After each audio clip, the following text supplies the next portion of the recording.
Hello, class. Today I will be discussing with you guys dogs. Most people have dogs in their homes, or um, maybe growing up had one, or know someone who has had one. But do we really know where they came from? Well, according to arstechnical.com, um, there's no true way to kind of know where um, dogs originated from. Uh, it seems that, well, I guess most people would say that maybe they came from Europe, but it appears that most breeds actually didn't even originate in Europe.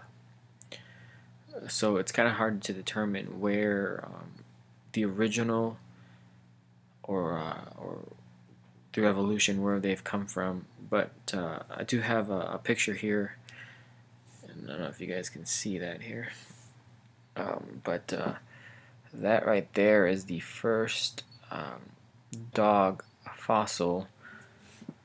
Um, kind of shows early pet domestication uh, in that fossil right there. Um, so now that we kind of taken a look at maybe some of the early stuff, um, we can examine the breeds that are commonly seen in our homes. Depending, I guess, where you live, what part of the U.S., or also the size of where you live, you might have something different compared to other individuals. Um, Now, dogs come in many different colors and weights, heights. Uh, some of the common ones, though, that you will find, I guess, throughout the U.S.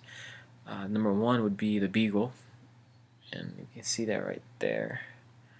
That's a beagle right there. It's a smaller dog. Likes to dig, though. That's the main thing on that one. They like to dig.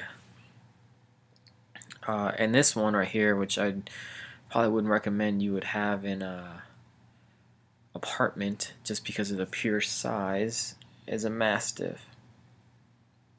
Now that's quite large of an animal, so I would probably say you would need more than just an apartment, maybe like a house with at least some acres to it to kind of have one running around.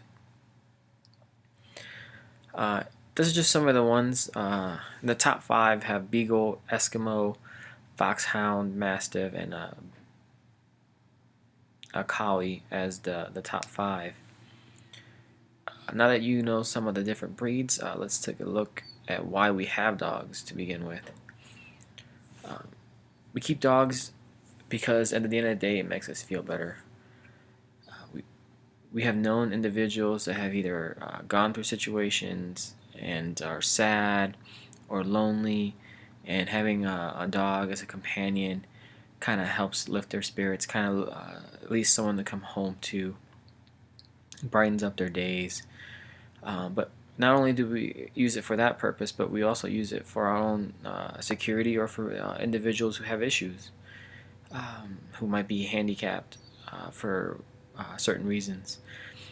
When we go, a good example, I guess, of security would be just going to the airport. You can see that they have dogs at the airport sniffing all over the place to kind of get people trying to bring stuff through security. Or if you go to the grocery store, you might run into somebody who can't see very well or has a hard time seeing, and they might have a guide dog with them to kind of help them guide them through the store and through life. Here's an example of exactly the security part of it. There's a dog right there. You can make that out, kind of sniffing some packages. I think it's kind of cool to see that. Now that we have, now we know that what dogs do, uh, we move on. And for whatever reason, you might have a dog, um, or may have had a dog in your past. They're always good companions. They make our lives better, and there's definitely there's different breeds out there for different individuals, different sizes. So there's a lot to pick from. So hopefully you guys kind of learned a little bit about dogs and kind of some of the dogs out there that could use a home. And thank you.